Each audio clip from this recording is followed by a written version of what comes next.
வேலுண்டு வினையில்லை மயிலுண்டு பயமில்லை குகனுண்டு குறைவில்லை மனமே கந்தனுண்டு கவலை இல்லை மனமே. ஆமாங்க, இன்றைக்கி பார்த்தீங்கன்னா முருகனை பற்றின தகவல் தாங்க. அப்படி என்னன்னு பார்க்குறீங்களா?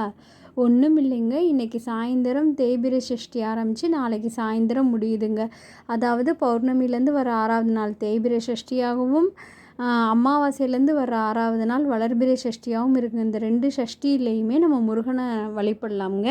யார் யார் வழிபடலான்னு பார்த்தீங்கன்னா, சீக்கிரம் குழந்தை பேர் கிடைக்கணுங்கிறவங்க, குடும்பத்தில் சில பிரச்சனைகள், அப்புறம் பார்த்திங்கன்னா நோய் சம்மந்தப்பட்ட பிரச்சனைகள் உள்ளவங்க இந்த விரதத்தை தாராளமாக இருந்து முருகனை வழிபடலாமுங்க. எப்பயும் போல் அதிகாலையிலேயே நம்ம விரதத்தை ஆரம்பித்து சாயந்தரம் விரதத்தை முடிக்கணுங்க.